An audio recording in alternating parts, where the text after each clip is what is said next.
Hi everyone, I welcome you all to our channel. तो आज हम 18 जून 2020 के the Indian Express newspaper editorial discuss करेंगे।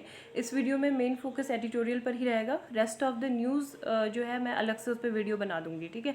तो आपको क्या करना है, if you like the video please do like the video and share with your friends, और सब्सक्राइब करो चैनल को, लाइक करो और वो बेल आइकन प्रेस करो, ठीक है। तो you have to do your part and मैं मतलब हर दिन कोशिश करूँगी कि ये इम्प्रूवमेंट होता रहे इसमें, ठीक है। तो सबसे पहले टॉप हेडलाइंस देख लेंगे AIR न्यूज़ की। India elected as non permanent member of UN security council for a 2-year term, and Prime Minister Modi asserts India will give befitting reply to anyone who tries to impinge upon its sovereignty and integrity। ठीक है, तो China के attack के बाद मतलब ये बोला जो कॉन्फ्रंट्रेशन हुई है बॉर्डर पे, and Prime Minister Narendra Modi to launch auction of 41 coal mines this morning. Number of COVID-19 testing labs increased to 924 in the country. Prices for corona test in Delhi reduced to 2,400 rupees. And Railways deploys 960 COVID care coaches in 5 states. तो अब हम editorial पे आ जाते हैं। तो editorial page पे हम आते हैं सीधा। तो द रेड लाइन एक आर्टिकल है जो इंडिया चाइना के रिलेशन से ही रिलेटेड है। फेसिंग द इनकर्शन जो आर्टिकल है वो भी मतलब इन दोनों आर्टिकल को हम साथ में ही पढ़ लेंगे, ठीक है। तो काफ़ी बेहतरीन ये आर्टिकल लिखे हुए हैं। इस वाले आर्टिकल में ये डिस्कस किया गया मेनली कि चाइना से मतलब हमें अभी कैसे टैकल करना चाहिए। और जो ये वाला जो आर्टिकल है अनटाइंग द इंडिया चाइना नोट, तो चाइना को क्या करना चाहिए उस पर ये बातचीत की गई है, ठीक है। द न्यू क्लासरूम एक आर्टिकल हम पढ़ेंगे। ये जो अभी वर्चुअली क्लासरूम्स मतलब जो स्टडी चल रही है, बच्चों को ऑफलाइन लर्निंग की बजाय ऑनलाइन लर्निंग पे ज़्यादा फोकस किया जा रहा है, तो उससे रिलेटेड है, ठीक है। तो ये भी हम देखेंगे। और ये CFS जो होता है, कीपिंग काउंट जो होता है, CFR मतलब केस फैटिलिटी रेट, ठीक है। तो उसी पे फोकस ये आर्टिकल कर रहा है। तो देखते हैं। और मैं यहाँ से चाहती हूँ, ओके इट्स नॉट, ये अभी हो नहीं रहा है शायद। तो अभी अभी 15 जून में मिडनाइट मंडे नाइट्स एनकाउंटर जो हुआ था गलवान वैली में, इंटरव्यू। तो यहाँ पे मतलब क्या था, नेशनल आउटरीच भी हो रही है क्योंकि हमारे जो 20 से ज़्यादा जो सोल्जर्स हैं, इंडियन सोल्जर्स, वो शहीद हो गए हैं, ठीक है। ये जो डिसंगेजमेंट मिशन था इसमें, तो ये बोला गया है adding insult to injury senior Chinese military. मतलब सबसे मेन जो दुखद बात है ना, मतलब दुखद भी क्या, जो सबसे एग्रेसिव बिहेवियर है चाइना का, वो चाइनीज़ साइड से ये है कि जितने भी वहाँ पे जो चाइनीज़ मिलिट्री ऑफिशियल हैं, सीनियर ऑफिसर्स हैं, डिप्लोमेट्स हैं और जो पॉलिटिकल लीडरशिप है, तो वो सारा ही ब्लेम इंडिया को सीधा सीधा कर दिया है कि इंडिया ने ये चीज़ें स्टार्ट की, इंडिया ने प्रोवोक किया चाइनीज़ जो भी वहाँ पे ट्रूप्स थे उनको, उसके बाद ये हुआ है ना। तो ये सबसे ज़्यादा बेकार चीज़ है चाइना की। And but as the south block statement, जो साउथ ब्लॉक का स्टेटमेंट था, उसने ये बोला कि PLA that sought to alter the status quo and a more responsible approach on Beijing part. तो अगर मतलब थोड़ा ये PLA रुक जाता वहाँ पे, तो इतनी ज़्यादा सिग्निफिकेंट नंबर में जो डेथ है दोनों साइड से नहीं होती है ना। तो चाइनीज़ सोल्जर्स ने क्या किया, जो pre mediate and planned action था वो यहाँ पे किया गया। प्री प्लान था क्योंकि आपको पता था जो CEO थे, कमांडिंग ऑफिसर संतोष बाबू, तो वो मतलब हेड कर रहे थे। तो जब वो वहाँ पे पेट्रोलिंग के लिए गए तो वो पहले से ही चाइनीज़ सोल्जर्स क्या थे, वहाँ पे स्टोन और जो मतलब काफ़ी सारे जो हाथ में टूल्स थे, शार्प टूल्स, तो वो लेके ऑलरेडी वहाँ पे खड़े हुए थे। तो ये एक premeditated and planned action था। And directly responsible Monday clash कौन थे, चाइनीज़। तो ये हम चाइनीज़, ठीक है। तो हमारे जो फॉरेन मिनिस्टर हैं S जयशंकर, इन्होंने ये बोला है, फ़ोन पे बातचीत की चाइना काउंटर पार्ट वांग यी के साथ। और उस टाइम पे मतलब यही चीज़ बोली गई कि Indian army for the unfortunate confrontation on Monday night and warning Delhi that it is prepared for further escalation. लेकिन बीजिंग क्या चाह रहा है अभी, continues to offer talks to defuse the situation, कि अभी हम बातचीत करें तो ये जो सारी सिचुएशन है ये ताकि क्या हो जाए, नॉर्मल हो जाए। तो अब इस पर यही चीज़ बोली गई है कि अब जैसे भी मतलब देखो, जो भी टेरर अटैक्स होते हैं, जैसे पाकिस्तान के साथ हुआ था, है ना। पाकिस्तान के साथ जब पाकिस्तान ने हमारे पुलवामा में अटैक किया था, तो उस टाइम पे हमने बिल्कुल इंस्टेंटली वहाँ पे क्या किया था, रिटेलिएट किया था, जब हमने बालाकोट में एयर स्ट्राइक की थी, है ना। तो बालाकोट के बाद से मतलब जो अगर हम अभी अपने जो पाकिस्तान के जो रिलेशंस हैं और चाइना के जो इंडिया के साथ रिलेशंस हैं, तो मतलब ये सारे अलग सर्कमटेंसेस हैं। मतलब पाकिस्तान जो है, क्योंकि आपको पता है कि जब भी हमारे मतलब कुछ अटैक होता है वहाँ से, टेरर अटैक, एक तो पूरे नेशन वाइड मतलब ये होता है कि बस इंस्टेंट ही स्टेप लिया जाए, है ना, कुछ ना कुछ किया जाए, मुंह तोड़ जवाब दिया जाए, पूरे मतलब देशवासियों का जो गुस्सा है वो भड़क जाता है। ऐसा मतलब चाइनीज साइड में भी होता है, ऑब्वियसली हमारे जवान शहीद हुए हैं, यहाँ पे भी होता है, लेकिन सर्कमस्टेंसेस काफ़ी डिफरेंट होते हैं जब हमारे वेस्टर्न फ्रंटियर पे क्या होते हैं, अटैक होते हैं। Western frontier that means Pakistan, जो हमारा बॉर्डर वेस्ट से लगता है। नॉर्दर्न फ्रंटियर मतलब जो चाइना का जो बॉर्डर है LAC वाला, ठीक है। तो जब हमारे नॉर्दर्न फ्रंटियर पे होता है तो सर्कमस्टेंसेस अलग होते हैं। दूसरी चीज़ ये भी है कि जो पाकिस्तान है वो इंडिया से क्या है, कमज़ोर देश है, और वो काफ़ी सारे जो प्रेशर्स होता है वो भी वो झेल रहा है। लेकिन अगर हम चाइना से यहाँ पे डायरेक्ट, कुछ लोग जैसे बोल रहे हैं कि युद्ध कर ले, war is a only option, है ना, तो ऑल्टरनेटिव नहीं है वॉर का कुछ, तो वो चीज़ गलत है। क्यों? क्योंकि चाइना के पास, हमें पता होना चाहिए कि ऑलरेडी स्ट्रॉन्गर मिलिट्री पावर है देन इंडिया, तो वो बहुत ही ज़्यादा मतलब हमारे लिए ही वो बैकफायर कर जाएगा अगर हम ऐसा करेंगे। तो a rash military response to the unacceptable incident, मतलब हम ये काफ़ी ज़्यादा ही अगर उठा ले ये स्टेप जो भी है अनएक्सेप्टेबल इंसिडेंट के बाद, तो हम सारे इंडियंस के मतलब जो दिल में है कि सरकार को मतलब एक करना चाहिए, एक्शन लेना चाहिए, है ना। तो रैश मिलिट्री रिस्पॉन्स ये होगा कि वहाँ पे हमारे जितने भी LAC का जो लाइन ऑफ एक्चुअल कंट्रोल के जो पास के जो सारे जो एरियाज़ है, तो वहाँ पे बहुत ज़्यादा ही क्या हो जाएगा, मुश्किल हो जाएगी, है ना। तो उससे हमें इकोनॉमिक कॉस्ट तो उठानी पड़ेगी, काफ़ी ज़्यादा सब्सटेंशियल जो पॉलिटिकल कंसिक्वेंसेज है वो भी इसके होंगे। तो अभी ये चीज़ बोली गई है कि मेन जो मतलब होना चाहिए ऑब्जेक्टिव अभी ये होना चाहिए कि जैसे पहले था, जो हमारा ऑलरेडी जहाँ जहाँ पे हमारे पहले से ट्रूप्स थे डिप्लॉयड, जैसे गलवान वैली में थे 3 किलोमीटर डीप जो था चाइनीज़ इंट्रूजन अभी हुआ है, और अभी वो गलवान रीजन को पूरी तरह से बोल रहे हैं दैट बिलोंग्स टू चाइना। तो वो एटलीस्ट वो पहले जैसा कर दे, है ना, स्टेटस को बरकरार रखें, रिस्टोर हो जाए हमारा जो स्टेटस को है ईस्टर्न लद्दाख में और बाकी के भी जो एरिया है वहाँ पे, इतना हमारा फोकस होना चाहिए। और 3 फोल्ड स्ट्रैटेजी की यहाँ पे बात की है। 3 फोल्ड स्ट्रैटेजी में क्या बोला गया है कि पहली चीज़ होनी चाहिए political will to escalate the military confrontation. अगर मतलब आवश्यकता हो तो हमें जो राजनीतिक एक इच्छा शक्ति होती है उससे यहाँ पे करना होगा, उसे दिखाना होगा। And second is the closing of domestic rank and demonstration of national resolve to bear the economic and political cost of escalation. और तीसरी चीज़ ये बोली गई कि कमिटमेंट करना होगा टू सस्टेन डायलॉग, ठीक है, sustain dialogue to complete the process of disengagement. तो that was agreed upon earlier this month. तो ये चीज़ हो रही थी, उसको मतलब आगे इम्प्लीमेंटेशन इसका करना होगा, और that India will do whatever it takes to restore the status quo ante on the northern frontiers. तो हमें उसके लिए ये सारी चीज़ें करनी होगी। अब ये जो है facing the incursion, China has change it's tactics not goals and India needs to demonstrate strong national power, ठीक है। तो इसमें मतलब इस आर्टिकल में काफ़ी सारी चीज़ें यही ऑथर ने बताई है, राम माधव ने, कि जो मतलब 5 दशक बाद ही इस तरह की कन्फ्रंटेशन इंडिया चाइना के बीच में हुई है। 1975 में पहले हुई थी, 1967 में नॉर्थ सिक्किम में हुई थी, वायलेंट क्लैश हुआ था जब वहाँ पे क्या था, सिक्किम को मतलब चाइना ने जो थे सिक्किम में अपने जो ट्रूप्स थे वो भेजे थे, है ना। तो उस टाइम पे The Chinese had objected the erection of barbed wire fencing along the Indo-Tibetan border and attacked the Indian company commander, seriously injuring him. ये बार्ब्ड वायर भी आपको पता होना चाहिए, जैसे कोई भी जो दो देश होते हैं तो उनके यहाँ से मतलब जैसे अब इंडिया पाकिस्तान है, इंडिया बांग्लादेश है, तो हम क्या करेंगे, कुछ वायरिंग, ठीक है, मतलब फेंसिंग करेंगे अपनी कंट्री को बचाने के लिए, फेंस करने के लिए, प्रोटेक्ट करने के लिए, किससे, जो भी इलीगल माइग्रेंट्स होते हैं या फिर टेररिस्ट होते हैं या क्रिमिनल्स होते हैं, ताकि वो आ ना पाएँ, ठीक है। तो ये अलग अलग तरीके से होती है। एक तो बार्ब्ड वायर होती है, बार्ब्ड वायर मतलब जो वो तारे होती है ना, बहुत चीप एल्यूमिनियम टाइप की जो तारे होती है वो होता है। तो जब हमने वो तारे लगाई थी तो उस टाइम पे चाइना ने काफ़ी ज़्यादा प्रोटेस्ट किया था कि आपने ये क्यों लगाया इंडो तिब्बतन बॉर्डर पे, फिर इंडियन कंपनी कमांडर को अटैक भी कर दिया था, है ना। तो इस तरह की अब अभी भी हम सोच सकते हैं, जैसे एक स्टील वायर होती है और दूसरी क्या होती है, लेज़र फेंसिंग होती है। तो ये सब हम सोच सकते हैं इसमें। और एक चीज़ मैं आपको बताना चाहती हूँ, इसके पीछे का जो उद्देश्य है क्या होता है, एडिटोरियल से थोड़ा अलग चीज़ है, but you should know this, क्योंकि कल ही मैं I was reading about border fencing, तो ये मैंने सोचा बताना ज़रूरी है। तो बिकॉज ऑफ अभी मतलब चाइना के साथ क्यों नहीं है हमारी बॉर्डर फेंसिंग इतनी, तो because of the lack of people and goods flowing across the Chinese Indian boundary, the management of this disputed border does not pose serious challenges to the two countries, ठीक है। तो हमारी मतलब इतनी ज़्यादा तो जो गुड्स को लेके या फिर कोई भी चाइनीज़ बॉर्डर से रिलेटेड जो मैनेजमेंट है वो होता नहीं है, तो इस वजह वजह से यहाँ पे ऐसी कुछ जो सीरियस चैलेंजेस थे वो नहीं थे, तो तब हमने बॉर्डर फेंसिंग नहीं की। Therefore the erection of a fence along this border may not be on the table. More over जो हमारे क्या है हिमालयन माउंटेन्स है आर नेचुरल बैरियर्स, ठीक है। हिमालयन माउंटेन्स को ही हम क्या करते हैं सिग्निफिकेंट मतलब यूज़ किया जाता है preventing cross border interaction in the region, ठीक है। तो अभी यही चीज़ है, लेकिन अभी आगे आने वाले टाइम में बॉर्डर फेंसिंग की बात की जाएगी कि लेज़र जो फेंसिंग है वो होना चाहिए या फिर स्टील वायर्स होने चाहिए, ठीक है।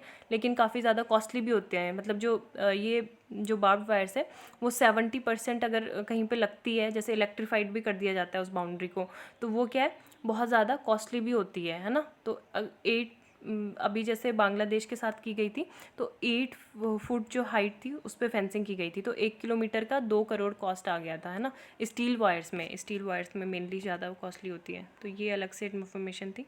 तो उस टाइम पे काफ़ी ज़्यादा स्ट्रॉन्ग रिटेलिएशन इंडिया की साइड से हुआ था, जिसमें 400 चाइनीज़ जो थे सोल्जर्स वो उनकी भी कैजुअल्टी हुई थी और इंडियन साइड से 88 कैजुअल्टी हुई थी, ठीक है। उसके बाद फिर 1975 में तुलुंगला जो अरुणाचल प्रदेश में है वहाँ पे हमारे 4 जवान असम राइफल्स के शहीद हो गए थे।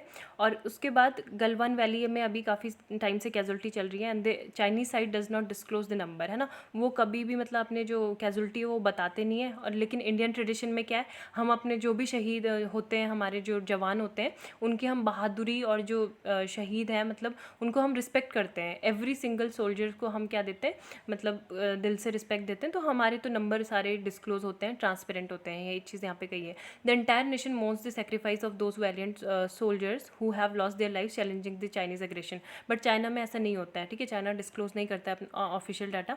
अब यही बोला गया है कि 1967 से और 2020 के बीच में चाइना ने जो है अपने गोल्स चेंज नहीं किए, लेकिन अपनी जो टैक्टिस है वो चेंज कर दिए। उसके गोल्स पहले क्या होते थे कि पहले जैसे जो 1969 में उसने क्या किया था, PLA के सोल्जर्स जो थे उन्होंने सोवियत कंट्रोल जो ज़ेनबाओ आइलैंड था उसको इलीगली क्रॉस करके उसूरी रिवर से और वहाँ पे कैप्चर कर लिया था, ठीक है। तो उस टाइम पे फिर सोवियत यूनियन ने रिटेलिएशन किया और जो थे 250 जो कैजुअल्टी थी वो वहाँ पे हुई थी, ओके।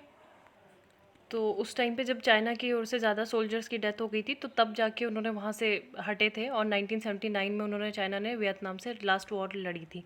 तो चाइना ने जो है फार्मूला एक अडॉप्ट किया है सन जू का, the supreme art of war is subdue the enemy without fighting, ठीक है। अब it has restored the area expansion and domination. तो यही इसी में मतलब वो क्या करते हैं, जो भी न्यूमेरिकल सुपीरियरिटी है और मिलिट्री एग्रेशन है वो सारी कंट्रीज़ को शो करते हैं।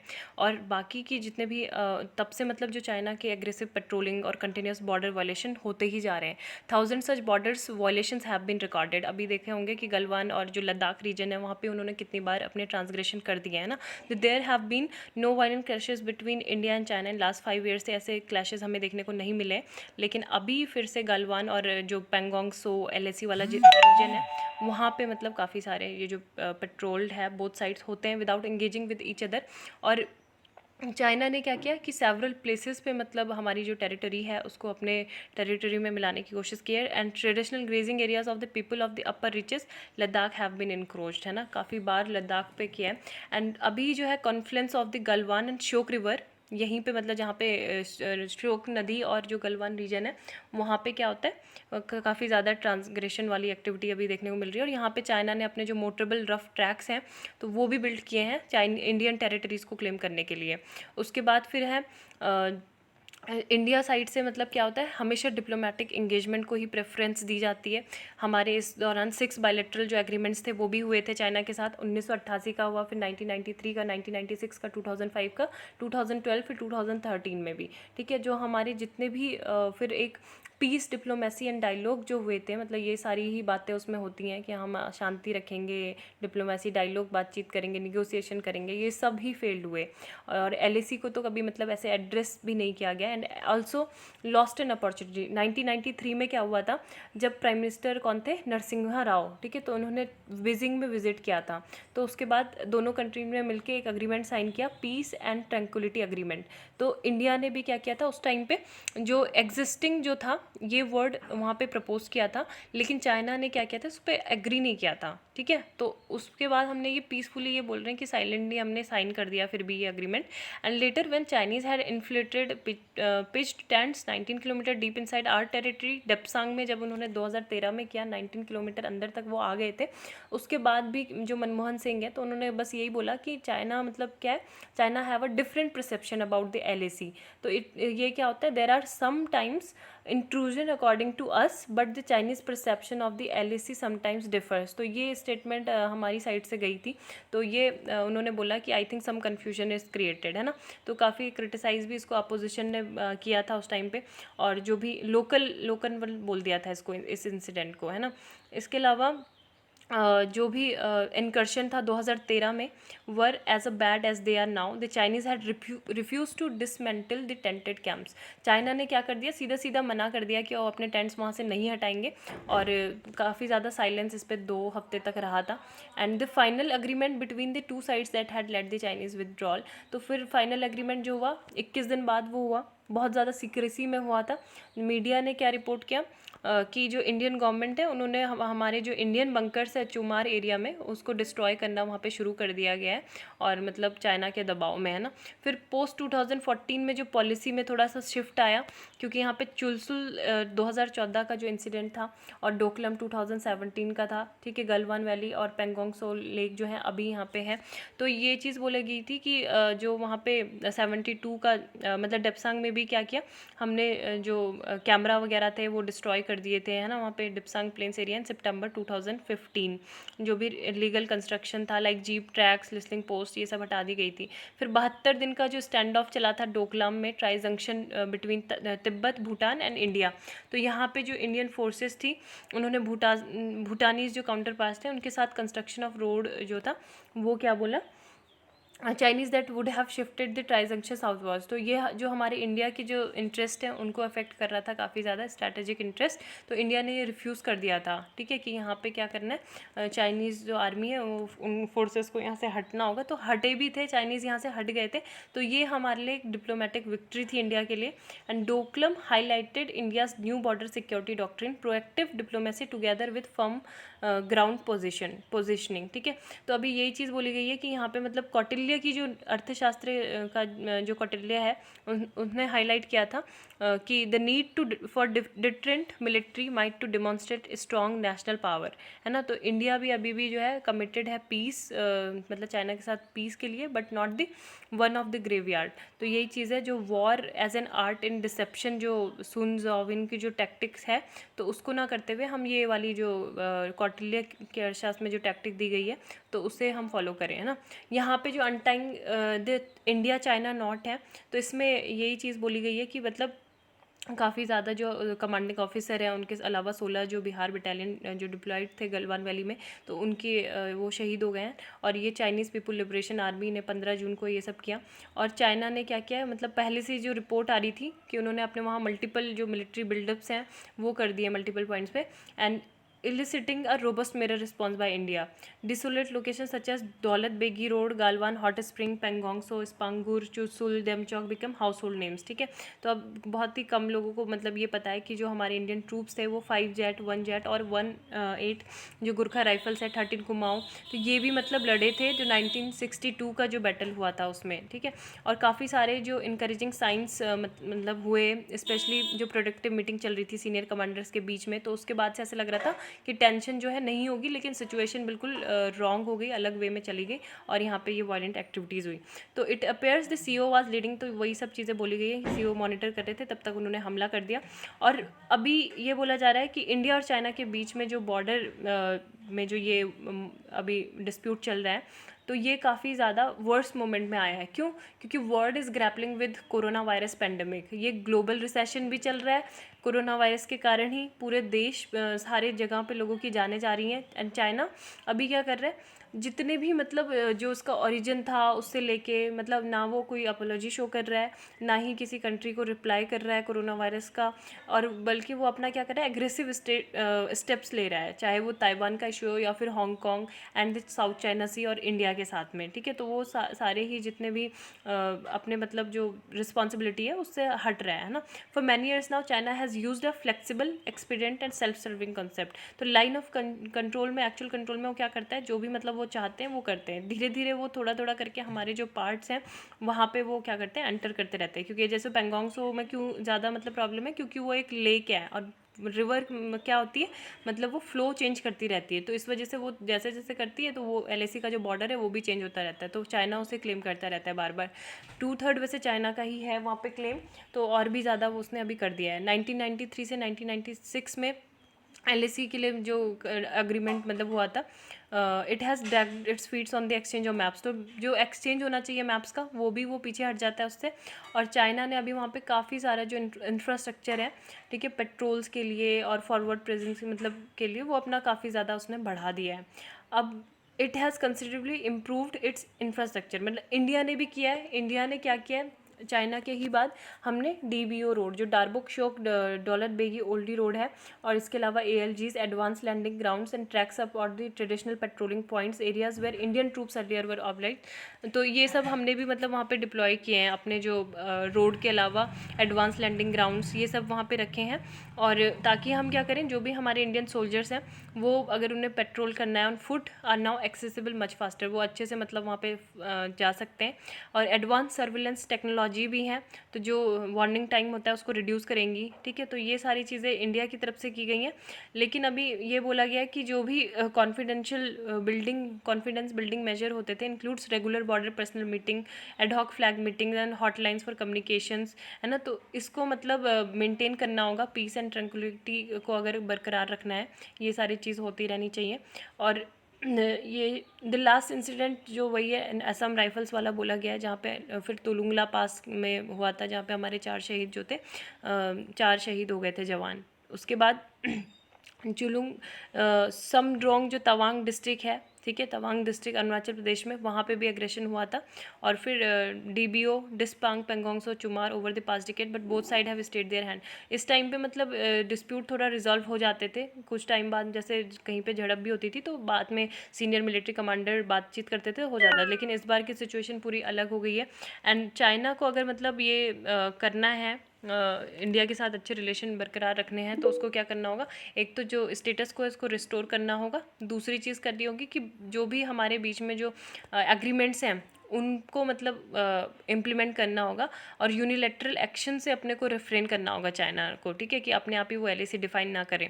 तीसरी चीज़ ये है कि इंडिया के साथ उसको काम करना होगा to confirm the LAC through exchange of large scale maps. तो मैप्स डिफाइन करने होंगे एंड मैनेजमेंट करना होगा, जो भी ड्रिल्स होती हैं, जो प्रोटोकॉल्स हैं होते हैं, है ना, तो उनको मतलब काफ़ी हमारे क्योंकि इनफेक्टिव बॉर्डर मैनेजमेंट है अभी, तो इन सबको डिस्कशन के थ्रू इम्प्रूव करना होगा। Both side should rain in their media and encourage more responsible reporting. तो रिपोर्टिंग और क्योंकि अभी ये काफ़ी सारा जो अपना ऑफिशियल डाटा है वो मतलब छिपा रहे हैं, हाइड कर रहे हैं, तो ये सब चीज़ें नहीं होनी चाहिए। China must particularly instruct its wolf warrior, जो वॉल्फ वॉरियर डिप्लोमेसी हमने बताई थी, तो ये इससे क्या करना होगा, हटना होगा। Nationalist to eschew arrogance and cooperate with Indian maintaining peace and tranquillity. तो इंडिया के साथ काम करना होगा पीस एंड ट्रैंक्विलिटी के लिए।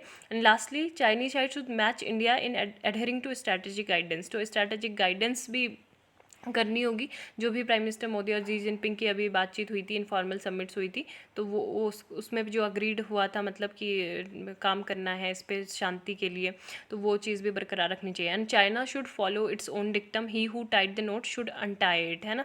तो ये चीज़ है। द न्यू क्लासरूम पे जो आर्टिकल है, तो ये यही चीज़ बोली गई है इसमें, जो कोविड-19 पेंडेमिक है उसके काफ़ी सारे ग्रेट इम्पैक्ट हुए हैं, जिसका मतलब जो चिल्ड्रन की जो लर्निंग प्रोसेस है उस पर भी बहुत ज़्यादा ड्रेस्टिक इफेक्ट इस पर पड़ा है, और डिस्ट्रक्टिव ये नेचर का मतलब पेंडेमिक ने सब चीज़ें कर दी हैं। और तो ये चीज़ बोला गया, this has made us reflect on inequality not only in bandwidth gadgets end devices. क्योंकि देखो जनरली मतलब मेरा जो फैमिली बैकग्राउंड है वो भी एजुकेशन फील्ड से ही रिलेटेड है, टीचिंग में। तो क्या होता है जनरली सरकारी स्कूलों में तो आप मतलब भूल ही जाओ, जूम ऐप जो है वो यूज़ करें, ठीक है, वो भी नहीं होता है। इसके अलावा जो थोड़ा बहुत मतलब व्हाट्सएप पे स्टार्ट किया है जो गवर्नमेंट टीचर्स हैं उन्होंने बच्चों को पढ़ाना, लेकिन फिर भी बच्चे जो हैं एक्टिवली पार्टिसिपेट नहीं करते, क्योंकि बहुत सारों के पास तो व्हाट्सएप और जो एंड्रॉयड फ़ोन्स हैं वो भी नहीं है ना। एक घर में एक फ़ोन होता है तो 4 बच्चे हैं तो मतलब 4-5 हैं तो कैसे मतलब वो करेंगे यूज़। इसके अलावा प्राइवेट एजुकेशन में अगर देखें तो उसका क्या हाल है कि बच्चा मतलब जूम ऐप पे है, उन्होंने बोला है कि 40 मिनट तक आपको क्या करना है, अटेंड करनी है, लेकिन वो क्या कर रहा है, एक कोई चारों कमरों में अपना घूम रहा है पूरे घर में फ़ोन लेके, दूसरा बच्चा जो है वो पकोड़े खाते हुए मतलब देख रहा है टीवी, और साथ में वो क्या कर रहा है, जूम ऐप पे म्यूट करके वो बैठा हुआ है, लेक्चर उधर चल रहा है। तो एक तरह से ये खाली फॉर्मली जो ऑब्लिगेशन हो रहे हैं वो पूरा कर रहे हैं अपने, मतलब एक्चुअल में पढ़ाई लिखाई हो नहीं रही है ना।